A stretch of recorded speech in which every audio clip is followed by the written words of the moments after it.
अच्छा, इसमें chapter number 1 का लेक्चर नंबर 1 है, एफएससी पार्ट 1। तो चैप्टर का नाम है नंबर सिस्टम। तो लेक्चर नंबर 1 में हम लोग 4 चीज़ें देखेंगे। सबसे पहले इस चैप्टर का इंट्रोडक्शन, सबसे इसका मेन हिस्सा जो है। इंट्रोडक्शन के बाद नंबर सिस्टम्स, डिफरेंट किस्म के जो हमारे पास नंबर सिस्टम अभी तक बनाए गए हैं, उन नंबर सिस्टम को हम लोग देखेंगे। उन्हीं नंबर सिस्टम में से एक सिस्टम हमारे पास है रैशनल और इरेशनल नंबर्स का, उनको देखेंगे। और इस चैप्टर का जो मेन हिस्सा है जिस पे हम ज़्यादा फोकस रखेंगे वो है complex numbers. So real and complex numbers को देखेंगे। इंट्रोडक्शन के अंदर पहला जो है कि शुरू में इंसान जो है वो नंबरिंग करने के लिए वो यूज़ करता था स्टोन्स वगैरह को। अगर किसी ने कंपेयर करनी है, अपनी कैटल्स वगैरह को कंपेयर करना है कि उसके पास जब वो बाहर निकला है तो उसके पास कैटल्स थी, फॉर एग्जांपल अगर 15 कैटल्स थी तो उसके पास 15 स्टोन्स हुआ करते थे। तो वो गिनता था कि ये एक स्टोन, दूसरी स्टोन, तीसरा पत्थर, चौथा पत्थर, तो हर एक पत्थर को वो गिन के कहता था कि मेरे पास इस वक्त इतनी कैटल्स हैं।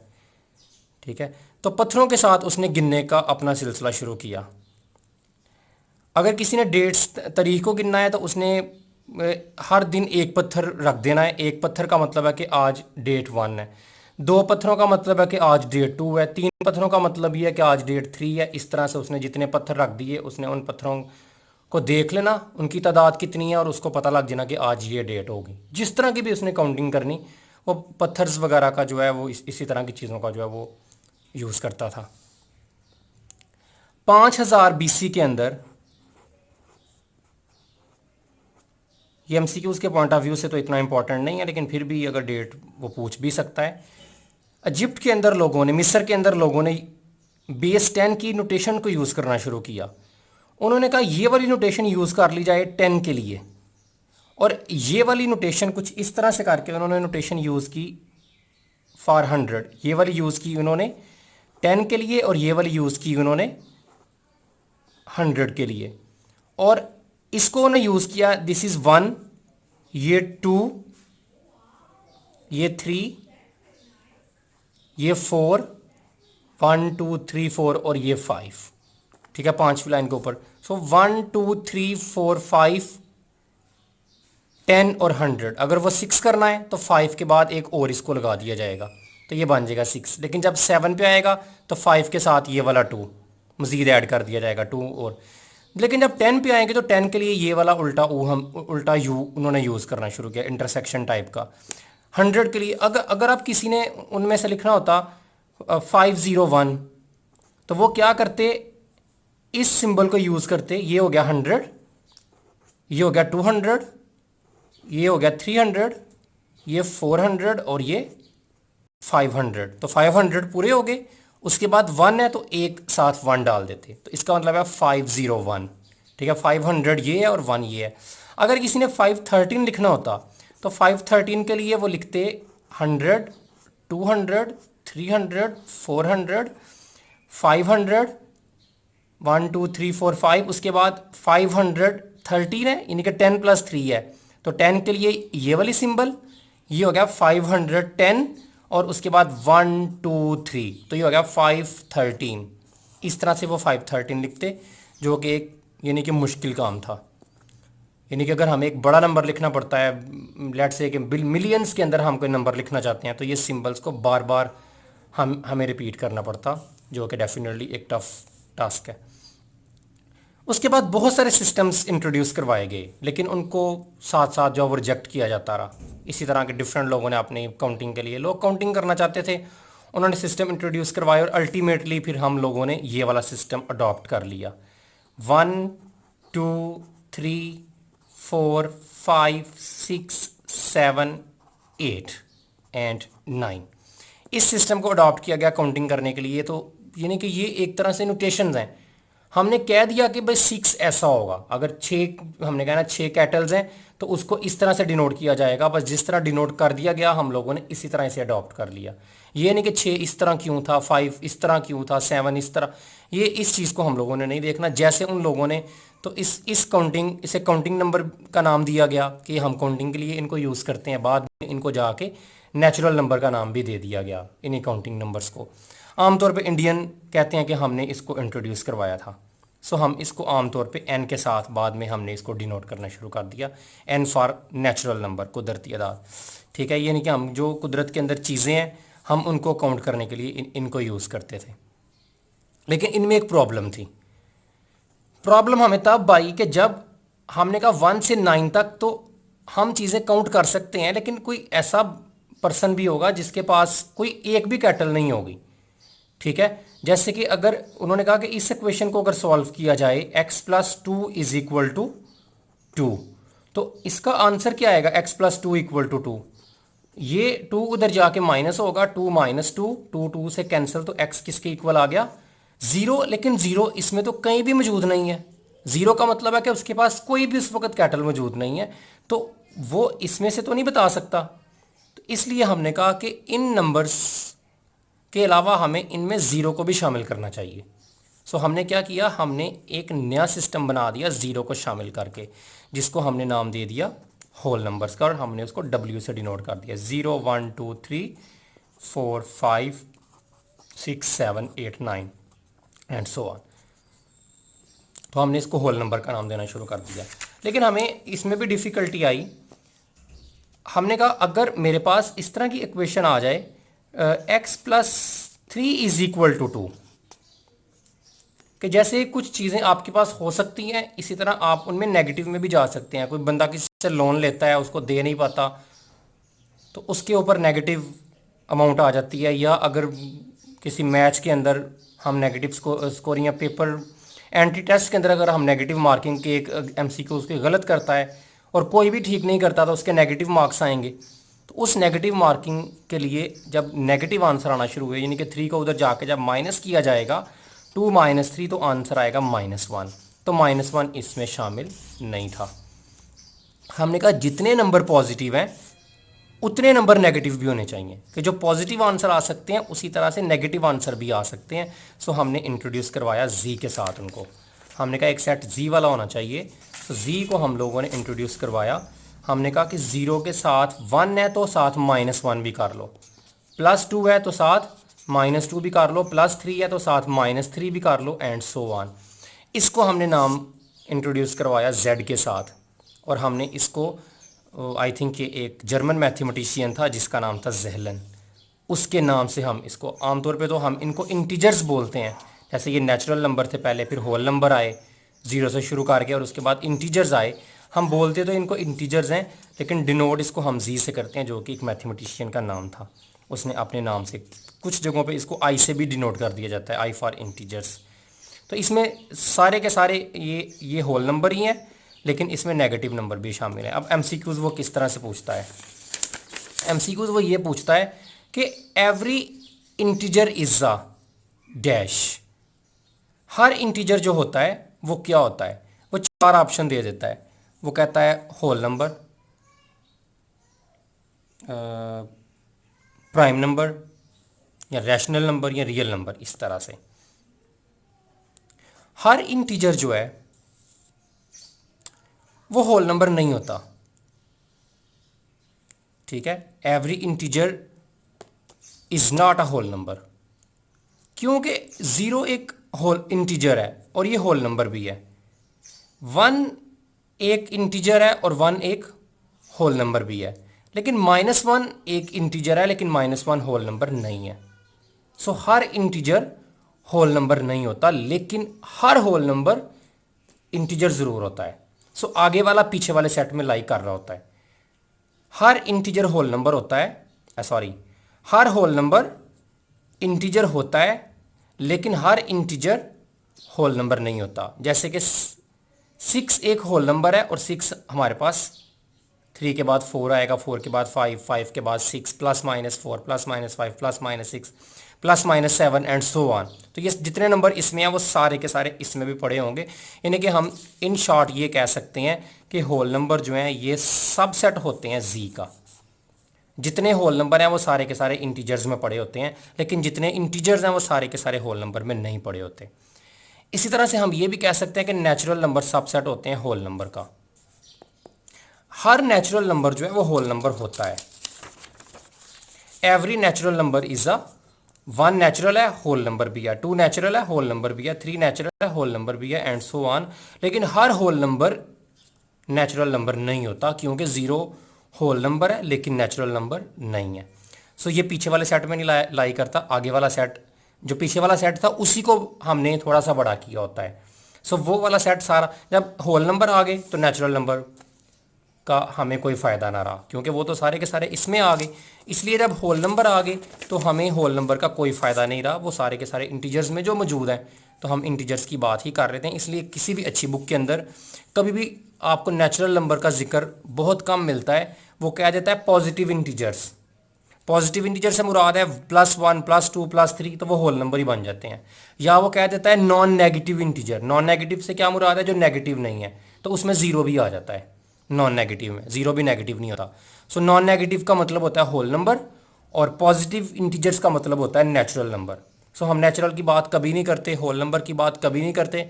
हम integers, positive integer, non negative integer या फिर नेगेटिव इंटीजर में -1 -2 -3 एंड सो ऑन, ये सारी की सारी बातें आ जाएंगी। ठीक है, लेकिन हमें फिर एक प्रॉब्लम आई। प्रॉब्लम उस वक्त आई जब हमारे पास कुछ इस तरह से इक्वेशन आई 2x = 3। हमने कहा कि इसमें इसको अगर सॉल्व किया जाए तो x किसके इक्वल आएगा? 3/2, नीचे आके डिवाइड होगा। सो हमने कहा 3/2 इसमें कहीं भी नहीं है इंटीजर्स के अंदर। इसमें 1 है, 2 है, 3 है, 4 है, 5 प्लस माइनस में है, लेकिन किसी जगह पे भी 3/2 यानी कि फ्रैक्शन के अंदर नंबर इसमें नहीं पड़े हुए। हमने कहा हमें प्रॉब्लम तब आ रही है कि जब मेरे पास फ्रैक्शन में आ जाती है अमाउंट। कोई एक बंदा कहता है कि मैंने इस दफ़ा जो पोटैटोज़ परचेज़ करने हैं वो मैंने 1.5 kg परचेज़ करने हैं, 1.5 किलो मैंने परचेज़ करने हैं। तो 1.5 की बात जब की जाएगी तो ये इंटीजर्स के अंदर तो नहीं पड़ा होता। इंटीजर में तो 1 है या -1 है, 2 है या -2 है, तो फ्रैक्शन उसमें नहीं आती। तो हमने कहा कि एक नया सेट इंट्रोड्यूस करवाते हैं जिसको हमने डिनोट किया क्यू के साथ। हमने कहा क्यू के अंदर क्या आता है? फ्रैक्शंस आती हैं। क्यू के अंदर आती हैं फ्रैक्शंस, ओवर की फॉर्म में नंबर आते हैं। ऊपर भी नंबर होता है, नीचे पी भी कोई नंबर है, क्यू भी कोई नंबर है। पी और क्यू किधर से नंबर लिए जाते हैं? हमने कहा जेड में से लिए जाते हैं। इसी में से 2 नंबर ले लो, एक 3 इसी में से पिक किया, इसी में से 2 को पिक किया, एक को ऊपर लिख लो, एक को नीचे लिख लो, यानी कि इसी में से नंबर लेकर जब फ्रैक्शंस बनाई जाएँ तो हमने कहा पी और क्यू जेड में से आएंगे, और इनकी फ्रैक्शंस जब बनाई जाएंगी तो उनको हम कहते हैं quotient number. Q mean quotient, quotient कहते हैं डिवीजन को, तो ये डिवीजन की फॉर्म में आते हैं, इसलिए हम इसको क्यू से डिनोट करते हैं। अब नीचे वाला नंबर 0 नहीं होना चाहिए, ये तो एक अलग बात है, इसको तो बाद में हम डिस्कस करेंगे। नीचे वाला नंबर 0 क्यों नहीं होना चाहिए, ठीक है। फिलहाल तो इसी को देखते हैं कि ऊपर नीचे इंटीजर होना ज़रूरी है।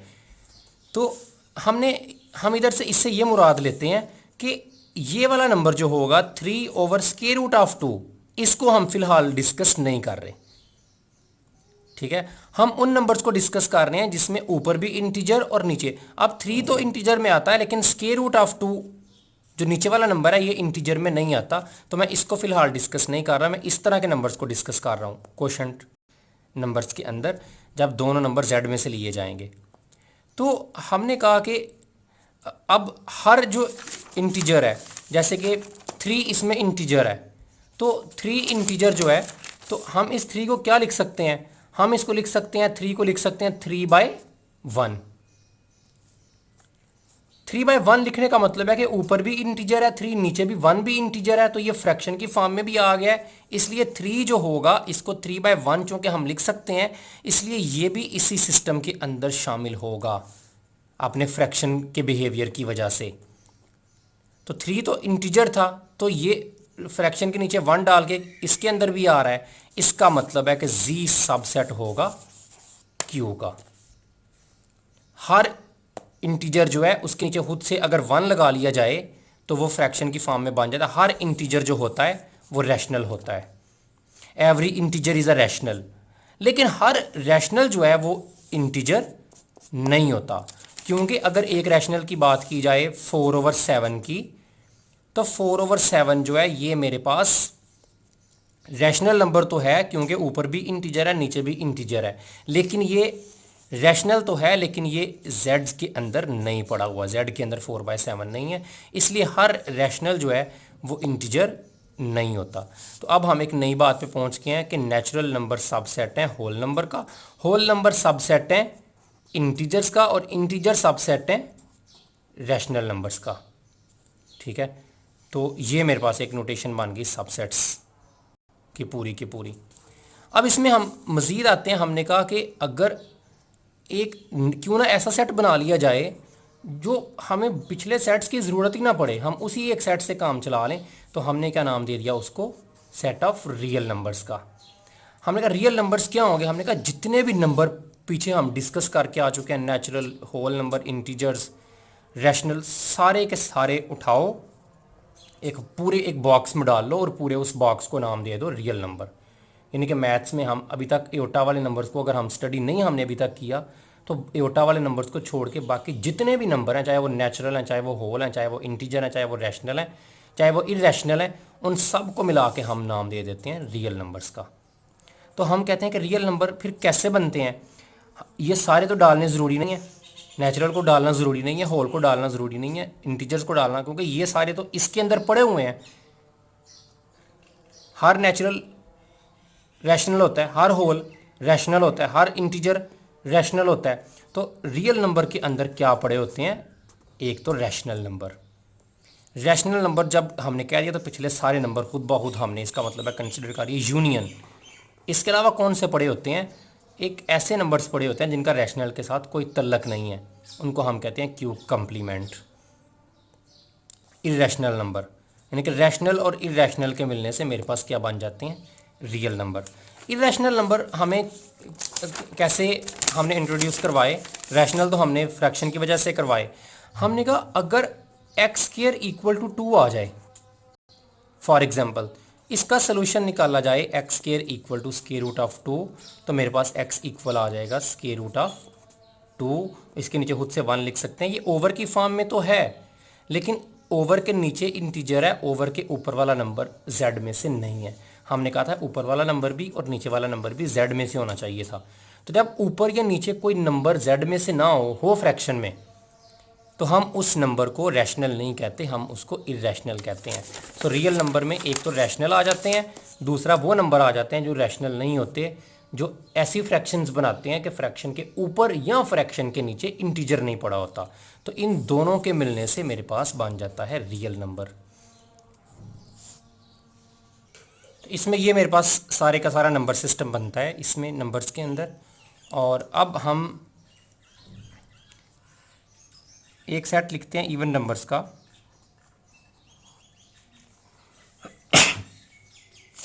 इवन नंबर्स हम कहते हैं इंटीजर्स में से वो नंबर, इसी को हम डिवाइड करते हैं 2 पार्ट्स में।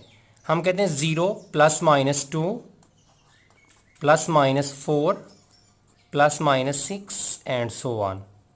तो इसमें से अगर वो नंबर निकाल लिए जाएं जो 2 पर डिवाइड हो जाते हैं तो उनको हम इवन कह देते हैं, और वो नंबर निकाल लिए जाएं जो 2 पर डिवाइड नहीं होते उनको हम ऑड नंबर कहते हैं, +-1 +-3 +-5 and so on. So even और ऑड का अगर यूनियन कर लिया जाए तो सारे का सारा जी आ जाता है, और अगर इनका इंटरसेक्शन कर लिया जाए तो एम्प्टी आता है, इनमें कोई नंबर कॉमन नहीं है। जो 2 पर डिवाइड होते हैं वो इवन में डाल दिए, जो 2 पर डिवाइड नहीं होते वो हम लोगों ने ऑड नंबर में डाल दिए हैं। इसके अलावा एक सेट बनता है प्राइम नंबर्स का। प्राइम नंबर वो होते हैं जो जिनके सिर्फ 2 फैक्टर होते हैं, एक वो इटसेल्फ और एक 1। तो ये 2 से शुरू होते हैं, 2 1 ना प्राइम है ना कंपोजिट है, 2 3 5 7 11 13 एंड सो ऑन। इनके या इसको 5 को 5 डिवाइड करता है या 1, इसके अलावा और कोई नंबर इनको डिवाइड नहीं करता। प्राइम के बाद आ जाते हैं कंपोजिट। कंपोजिट वो होते हैं जो प्राइम नहीं होते, जिनका फैक्टर होता है 1 और इटसेल्फ के अलावा। जैसे 2 प्राइम है, 3 प्राइम है तो 4 आएगा, 5 प्राइम है तो 6 आएगा, 7 नहीं आएगा 8 आएगा, 9 आएगा, 9 3 पे डिवाइड होता है एंड सो ऑन। तो ये डिवाइड होने वाले नंबर हैं, इनको हम कंपोजिट नंबर कह देते हैं, आमतौर पे सी से डिनोट कर देते हैं। वैसे इंपॉर्टेंट सेट नहीं है ये वाला, प्राइम नंबर की ज़्यादा इंपॉर्टेंस है मैथमेटिक्स के अंदर। इसी तरह से मेरे पास और नंबर्स में रियल, रैशनल, बाकी तकरीबन हमने सभी लिख लिए हैं। तो ये सारे के सारे मेरे पास नंबर सिस्टम है, अभी तक हम जो यूज़ करते हैं। वो कोई भी नंबर पूछ सकता है, वो कहता है every prime number is even number. तो ये बात गलत है, हर प्राइम इवन नंबर नहीं होता, क्योंकि 2 प्राइम है, इवन भी है, ठीक है। इधर 3 प्राइम है लेकिन इवन नहीं है। Every prime number is an odd number, तो ये बात भी गलत है, हर प्राइम नंबर ऑड नंबर नहीं होता, क्योंकि 2 हमारे पास प्राइम नंबर है लेकिन ऑड नंबर नहीं है।